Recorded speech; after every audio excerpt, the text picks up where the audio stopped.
Hi friends, स्वागत करता हूं मैं अपने यूट्यूब चैनल खुद की पाठशाला पे।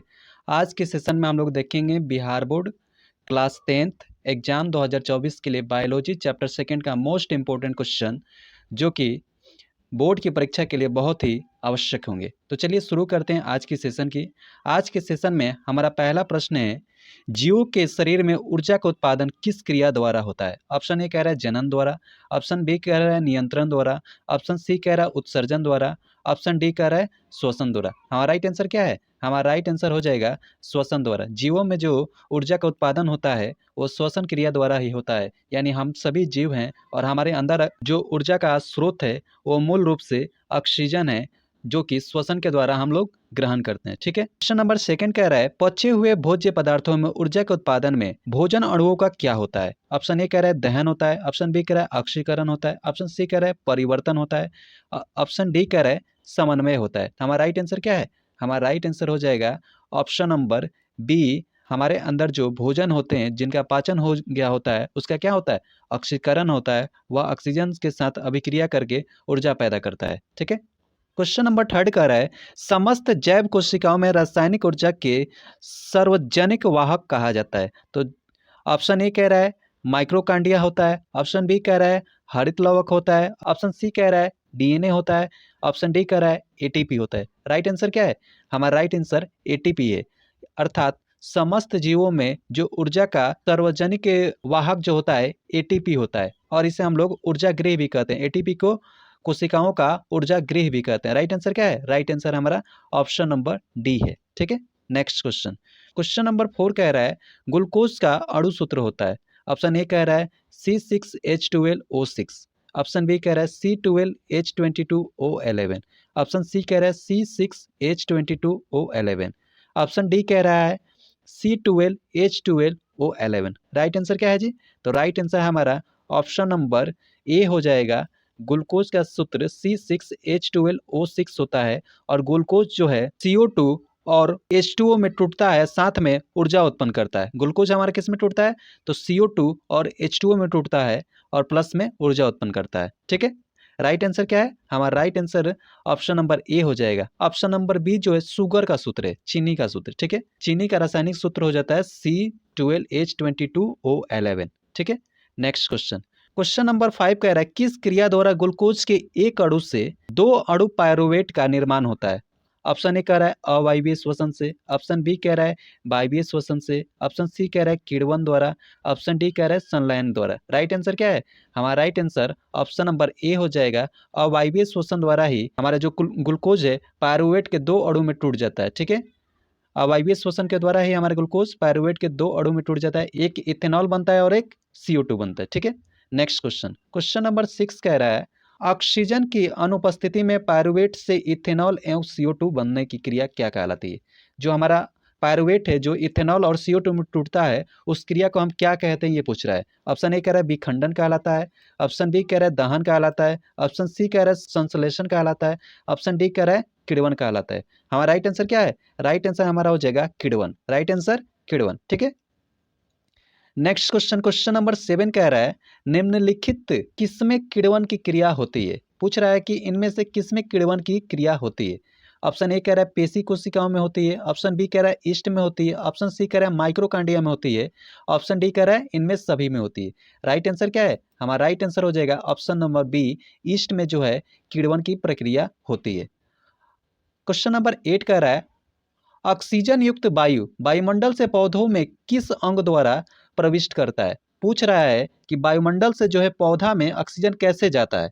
रंध्रों द्वारा जाता है। रंध्र कहाँ होते हैं? पत्तों में होते हैं। पत्तों के छिद्र द्वारा जाता है, वात रंध्रों द्वारा जाता है, या अंतरकोशिकीय स्थान द्वारा जाता है, या इनमें से सभी द्वारा। तो हमारा राइट आंसर क्या है? राइट आंसर हमारा हो जाएगा ऑप्शन नंबर डी, इनमें से सभी। पौधे जो है इन सभी स्थानों से ऑक्सीजन ग्रहण करते हैं। ठीक है। नेक्स्ट क्वेश्चन कह रहा है, जंतुओं की अपेक्षा पौधों में श्वसन की गति होती है। तो जंतुओं की अपेक्षा पौधों में जो है श्वसन की गति धीमी होती है। कैसी होती है? धीमी होती है। राइट आंसर क्या है? हमारा right answer option number A होगा। ठीक है। क्वेश्चन नंबर 10 कह रहा है, मानव शरीर की कौन सी रचना वृक्ष गुहा को उदर गुहा से अलग करती है। ऑप्शन ए कह रहा है डायफ्राम, ऑप्शन बी कह रहा है पसलियां, ऑप्शन सी कह रहा है प्लूरल मेम्ब्रेन, ऑप्शन डी कह रहा है पैराइटल मेम्ब्रेन। राइट आंसर क्या है? हमारा राइट आंसर हो जाएगा option number A, diaphragm. Right answer क्या है? राइट आंसर हमारा option number A, diaphragm. Next question, question number 11 कह रहा है एक कोशिकीय जीव जैसे अमीबा, पैरामीशियम में श्वसन गैसों का आदान प्रदान निम्नलिखित किसके द्वारा होता है? ऑप्शन ए कह रहा है कोशिका झिल्ली के विसरण द्वारा, ऑप्शन बी कह रहा है रक्त के माध्यम से, ऑप्शन सी कह रहा है गिल्स पसलियों द्वारा, ऑप्शन डी कह रहा है फेफड़ा द्वारा। तो हमारा जो एक कोशिकीय जीव होते हैं उसमें श्वसन की क्रिया जो होती है कोशिका झिल्ली के विसरण द्वारा होता है। किसके द्वारा होता है? कोशिका झिल्ली के विसरण द्वारा, अर्थात श्वसन का क्रिया किससे होता है? कोशिका झिल्ली के विसरण द्वारा। राइट आंसर क्या है? Option number A. Next question, question number 12 है निम्नलिखित कौन मानव श्वसन तंत्र का भाग नहीं है? पूछ रहा है इनमें से कौन जो है मानव श्वसन तंत्र का भाग नहीं है? ऑप्शन ए कह रहा है नासिका छिद्र, ऑप्शन बी कह रहा है श्वास नली, ऑप्शन सी कह रहा है गिल्स, ऑप्शन डी कह रहा है रक्त।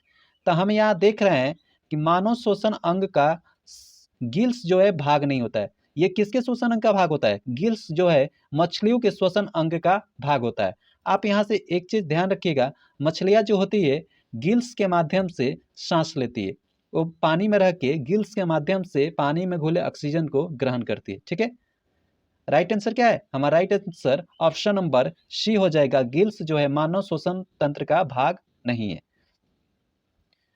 क्वेश्चन नंबर 13 कह रहा है निम्नलिखित कौन श्वसन क्रिया के उपरांत बनते हैं? पूछ रहा है कि इनमें से कौन जो है श्वसन क्रिया के उपरांत बनता है? श्वसन क्रिया के उपरांत बनने का अर्थ है ग्लूकोज जो है किसमें टूटता है? ऑप्शन ए कह रहा है कार्बन डाइऑक्साइड प्लस जल एवं ऊर्जा में, बी कह रहा है कार्बन डाइऑक्साइड और जल में, सी कह रहा है ऑक्सीजन और कार्बन डाइऑक्साइड में, डी कह रहा है ग्लूकोज में। देखिए आप जब श्वसन की क्रिया करते हैं तो श्वसन क्रिया के उपरांत आपका CO2 बनता है जो कि हम सांस के माध्यम से छोड़ देते हैं, साथ में जल भी बनता है और हमारे शरीर में क्या बनता है? ऊर्जा भी बनता है।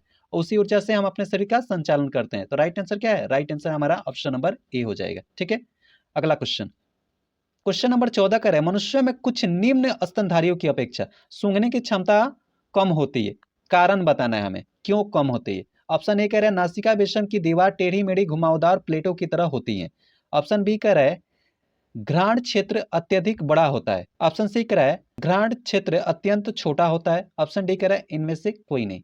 हमारा राइट आंसर क्या है? राइट आंसर हमारा ऑप्शन नंबर सी हो जाएगा। हम लोग का जो सूंघने वाला छिद्र होता है जिसे घ्राण क्षेत्र कहते हैं वो मनुष्यों में बहुत ही छोटा होता है, जिस वजह से हम हमारी सूंघने की क्षमता जो होती है अन्य जीवों की तुलना में कम होती है। जैसे कुत्ता की, गायों की या किसी भी अन्य जीव को ले लें तो मनुष्य की सूंघने की क्षमता उनसे कम होती है। ठीक है, राइट आंसर क्या है? Option number C. हमारा इस सेशन का लास्ट क्वेश्चन है मनुष्य में ट्रेकिया की लंबाई लगभग कितनी होती है? बोल रहा है कि मनुष्य में जो ट्रेकिया होती है उसकी लंबाई कितनी होती है। ट्रेकिया मतलब ये जो अपने आपके गर्दन के पास सांस लेने वाली नली होती है उसकी लंबाई पूछ रहा है।